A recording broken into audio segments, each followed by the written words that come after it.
And final list में नाम ही नहीं था। उन्होंने बस 323 कैंडिडेट्स में से ओनली 22 कैंडिडेट्स लिए थे एंड 301 वैकेंसीज वैकेंट गई थी। वेल हेलो एवरीवन, तो आज मैं आपको बताने वाली हूँ जो यूपीएससी ईपीएफओ जो मैंने 2024 में दिया था उसकी कंप्लीट प्रोसेस, क्योंकि मैं उसमें से सारी स्टेजेस क्वालिफाई कर दी थी, क्लियर की थी, बट फाइनल लिस्ट में मेरा नाम नहीं आया था। तो क्यों नहीं आया था, I am going to share about that with you today. तो मैं यूपीएससी की प्रिपरेशन कर रही हूँ, यूपीएससी सीएससी की प्रिपरेशन कर रही हूँ आफ्टर माय ग्रेजुएशन। तो उसी पीरियड में 2023 से मैंने प्रिपरेशन चालू की थी मेरी ग्रेजुएशन के बाद। तो आई डिसाइडेड कि 2024 में अभी सीएससी दे रही हूँ तो I should fill the another form जो यूपीएससी के रिलेटेड आ जाए। तो मैंने सीएससी की एग्ज़ाम दी थी इन जून एंड मैंने देखा कि यूपीएससी ईपीएफओ पीए की वैकेंसीज आई है फॉर 323 पोस्ट। तो मैंने वो भी फॉर्म भर दिया था एंड सिलेबस भी सेम ही था, तो सिमिलर टाइप का सिलेबस था सीएससी एंड ईपीएफओ का, तो इसलिए मैंने वो फॉर्म भर दिया था। देन 4 जुलाई 2024 को मैंने वो एग्ज़ाम दी थी and in August result came out and उसमें मैंने वो एग्ज़ाम क्लियर की थी। तो उसके बाद आई सर्च किया अभी नेक्स्ट स्टेजेस क्या है, क्या होने वाला है नेक्स्ट प्रोसेस, इसलिए मैंने वो सर्च वगैरह कर दिया। अभी मैं नेक्स्ट स्टेज बताती हूँ आपको क्या होने वाली थी। तो आई वॉज वेटिंग कि जो नेक्स्ट स्टेज है उसका डेट आ जाए। जो जितने लोगों ने क्वालिफाई किया था पूरे ऑल ओवर कंट्री से, तो उन सबका एक टेलीग्राम ग्रुप भी बन गया था, जो होता है हमेशा, है ना, कि क्लियर कर दिया तो टेलीग्राम ग्रुप बनेगा, व्हाट्सएप ग्रुप्स बनेंगे। तो वैसे टाइप का टेलीग्राम ग्रुप बन गया था और सारे लोग हर रोज़ बातें करते थे कि कब आएगा कब आएगी डेट। हम वी आर एक्सपेक्टिंग कि 2024 में ही हो जाए एग्जामिनेशन, बट 2024 में पूरा टाइम एग्जामिनेशन हुई नहीं और हम सब लोग बस वेट कर रहे थे कि आ जाए। उसके बाद फाइनली बहुत दिनों बाद, मतलब लेट्स फास्ट फॉरवर्ड करते हैं, तो फाइनली जो स्किल टेस्ट हुई थी जो बस क्वालिफाइंग नेचर की थी वो हुई है जुलाई 2025 में। तो ऑलमोस्ट 1 साल का पीरियड गया है इन सारे प्रोसेस के time. Now let's come to the point कि क्या थी क्वालिफाइंग टेस्ट। वेल जो यूपीएससी ने ये एग्ज़ाम फर्स्ट टाइम ली है, इसके पहले कभी भी ये एग्ज़ाम नहीं हुई थी, तो किसी को भी इतना आइडिया नहीं था कि एग्जैक्टली क्या होता है एग्ज़ाम्स में, या फिर इसके ऊपर कुछ वीडियो भी नहीं है। अभी अगर आगे जाके उन्होंने सेम वैकेंसीज कभी रिलीज़ की तो this experience will be helpful for you, तो इसलिए मैं ये वीडियो बना रही हूँ।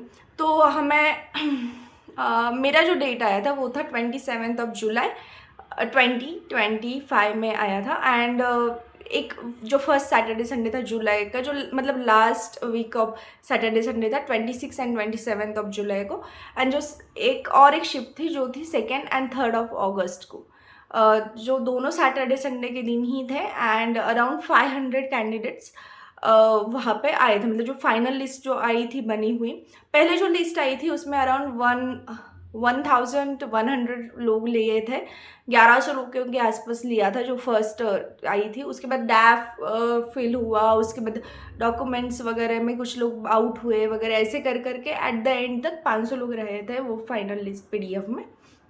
तो इतने, बट एग्ज़ाम के दिन जब हमने ग्रुप पे डिस्कशंस वगैरह किए तो एग्ज़ाम के दिन पे अराउंड 300 to 350 लोग ही आए थे बस स्किल टेस्ट देने के लिए, क्योंकि इतना डिले हुआ था प्रोसेस में। तो बहुत सारे लोग ना दूसरे एग्जाम्स में क्लियर हो गए थे, जो ग्रुप में मैसेज भी करते थे कि I got selected into the CAPF, I got selected into the IBPS। तो बाकी एग्जाम्स में लोग ऑलरेडी क्लियर हो गए थे, तो बहुत लोग नहीं आए थे वो उसको क्वालिफाइंग एग्ज़ाम देने के लिए। तो हमारे अराउंड वो पूरे 4 डेज में अराउंड 300 to 350 लोग आए थे स्किल टेस्ट देने के लिए। नाउ वो स्किल टेस्ट क्या थी वो अभी मैं एक्सप्लेन करने वाली हूँ। तो जो स्किल टेस्ट थी वहाँ पे था 120 वर्ड्स पर मिनट का डिक्टेशन होगा, जो होगा स्टेनोग्राफी में। अभी इसके पहले मुझे कभी भी स्टेनोग्राफी नहीं पता था। वो एग्ज़ाम क्लियर करने के बाद, मतलब रिजल्ट आने के बाद I search for what is the stenography and क्या रहता है। तो उसके बाद आई ज्वाइन द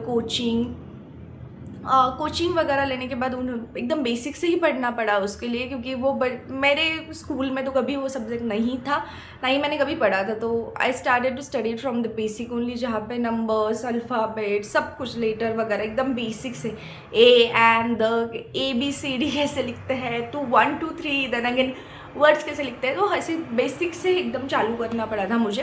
कुछ लोगों के स्कूल्स में ये सब्जेक्ट होता है, मैं नहीं अवेयर थी, हमारे स्कूल में तो नहीं था, और बहुत लोगों को ये पता भी नहीं है कि व्हाट इज़ द स्टेनो। तो इसके बाद ये सर्च किया। अभी जो यूपीएससी ईपीएफओ पीए का जो क्वालिफाइंग पेपर था उसमें क्या था कि 120 वर्ड्स तुम्हारे 10 मिनट रन होंगे, इसका मतलब 1200 वर्ड्स रन होंगे तुम्हारे ऑडियो फॉर्मेट में। Okay, and then audio format and जो दिया है उसको तुम्हें ट्रांसक्राइब करना है। मतलब जब वो ऑडियो बोल रहे हैं, जब तुम सुन रहे हो, तभी तुम्हें लिखना है। एक जो नोट पैड मिलेगा उस पर, पेन भी वहीं पे मिलता है, नोट पैड एंड पेन मिलेगा, उससे तुम्हें वहाँ पे लिखना है। उसके बाद तुम्हें 50 मिनट्स का लैब में लेके जाएंगे, जहाँ पे तुम्हें वो सब कुछ ट्रांसक्राइब करना है। मतलब जो तुमने स्टेनो में लिखा है वो तुम्हें अभी इंग्लिश में टाइप करना है कंप्यूटर पे। अराउंड 50 मिनट्स का टाइम मिलता है। तो अभी वो पूरी प्रोसेस बहुत बताती हूँ कि हाउ इट स्टार्टेड। तो I am from the Maharashtra. तो मुझे तो ट्रेन ही नहीं मिली थी, क्योंकि उन्होंने बहुत सडनली दिया था। मतलब जुलाई में ही नोटिस आई थी एंड 27 जुलाई तो मेरी डेट भी आ गई थी, तो मुझे टाइम ही नहीं मिला था और टिकट्स भी अवेलेबल नहीं थी। तो मैं तत्काल में ट्राई करने वाली थी, हम ऑब्वियसली। तो मैंने देखा तो अराउंड 24 या 25 को I got the tickets into the राजधानी, जो मुंबई CSMT से थी, 4 PM को। तो I got the tickets and उसमें मैं चली गई। 24 की ट्रेन ली थी शायद मैंने, हाँ 24 की, sorry, I took the train for the 25th of July की मैंने ट्रेन ली थी फ्रॉम CSMT, जिसने हमें ड्रॉप किया था 26 को। नहीं, मैंने 24 की ट्रेन ली थी फ्रॉम CSMT, जिसने हमें 25 को मॉर्निंग में 10 AM को, जो राजधानी एक्सप्रेस है, तो उसने हज़रत निज़ामुद्दीन स्टेशन पे हमें ड्रॉप कर दिया था। I had gone with my father. तो मेरे पापा और मैं, हम दोनों गए थे। उन्होंने हमें कुछ भी एकोमोडेशन भी प्रोवाइड नहीं किया था, ना ही ट्रैवलिंग अलाउंस प्रोवाइड किया था। जो भी पूरा ट्रैवलिंग एंड एकोमोडेशन है, it was completely on the own.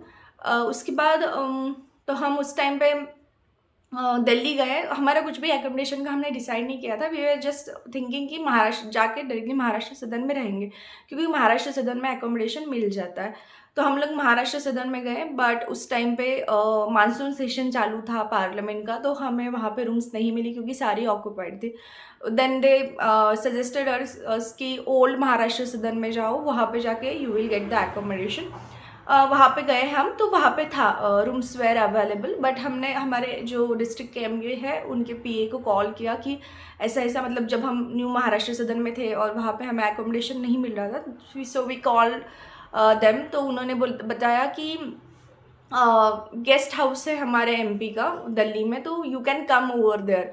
तो हम लोगों ने बट सोचा हाँ ठीक है, अभी पहले ओल्ड महाराष्ट्र सदन में भी जाके देखते हैं। तो वहाँ पे जाके पता चला कि हाँ rooms are available over there, but हमें ऑलरेडी एड्रेस वगैरह मिल गया था। जो हमारे MP के जो ऑलरेडी स्टेज मिलते हैं, जो उनको फ्लैट अलोकेट हो जाते हैं दिल्ली में, तो उनका एड्रेस मिल गया था, जो उन्होंने हमें भेजा था।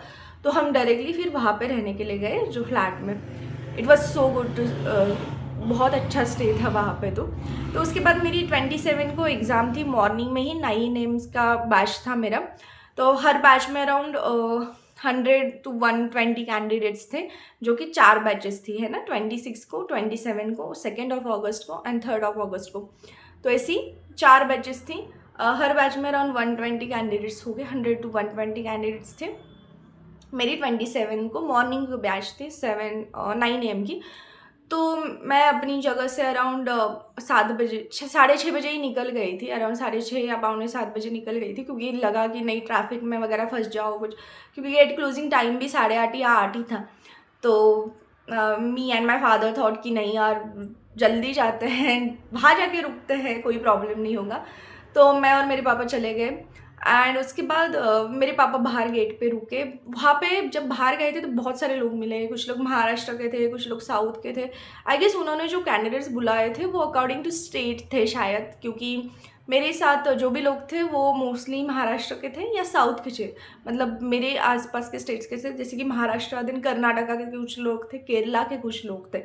तो आई गेस उन्होंने स्टेट वाइज बुलाया होगा। जो नॉर्थ के हैं वो ऑलरेडी पहले ही 26 को हुआ होगा उनका।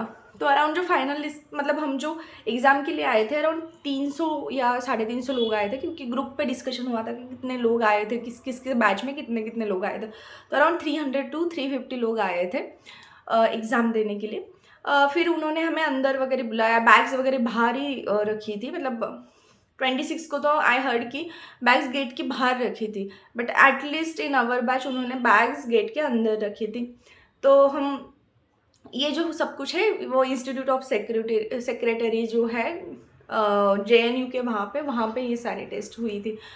तो उसके बाद हमें उन्होंने अंदर वगैरह बुलाया, देन उन्होंने सिटिंग अरेंजमेंट वगैरह किया। वहाँ पे एक हॉल था, वहाँ पे बैठ गए। उन्होंने हमारा पहले आधार कार्ड वगैरह वेरिफिकेशन किया, हॉल टिकट चेक वगैरह किया, then they provided us the notepad, pen वगैरह सब कुछ उन्होंने दे दिया। फिर हॉल में हम लोग बैठे थे सब लोग। तो पहले एक ट्रायल ऑडियो हुआ कि तुम्हें अच्छे से सुनाई दे रहा है ना वगैरह, if you wanted you can change this place, वहाँ पे नहीं बैठना दूसरी जगह जाके बैठ सकते हो वगैरह, ऐसे ट्रायल सेशन वगैरह हो गया था। Then they give us instruction कि ऐसा ऐसा रहेगा एंड तुम सबको पता रहेगा वगैरह, ऐसे वाला सब कुछ हो गया। Then they dictated the 10 minutes का ऑडियो प्ले हो गया एंड उसके हमने वो स्टेनो में लिख दिया। उसके बाद उन्होंने हमें लाइन में ले जाके उन्होंने हमें एक लैब में लेके गए जहाँ पे कंप्यूटर्स वगैरह, कंप्यूटर लैब थी। तो वहाँ पे सबको एक एक कंप्यूटर अलोकेट हो गया, अपने नाम आ रहा था उस पर या रोल नंबर आ रहा था वो डेस्क पे। तो हम लोगों ने फिर सब लोग बैठे थे अपनी अपनी जगह, मतलब रोल नंबर वाइज वो अलोकेट हो गया था कंप्यूटर, तो सारे लोग बैठ गए एंड देन वो ट्रांसलेशन चालू हो गया फॉर 50 मिनट्स। अभी द मेन पॉइंट इज़ कि ये सब कुछ हो गया, ट्रांसलेशन वगैरह हो गया, देन उन्होंने हमें बोला कि अभी यू कैन गो पीपल, ऐसा वाला होके सब लोगों का कंप्लीट हो गया। अब इन माई केस मैं तो कॉन्फिडेंट थी, मतलब आई कुडंट अचीव द 120 का स्पीड, बट अराउंड 70 to 80 का वर्ड्स पर मिनट का speed I achieve during the dictation. और जब ग्रुप पे आके सब लोगों ने बातें की थी तो सबका ऐसा ही हाल था, क्योंकि 120 मतलब उन्होंने बोला था 120, बट जो फाइनल रिजल्ट आया अभी फाइनली जाके नवंबर 2025 में रिजल्ट आ गया एंड इन दैट रिजल्ट जो 323 वैकेंसीज थी तो ओनली 22 कैंडिडेट्स ले लिए थे जो फाइनल रिजल्ट आया उसमें।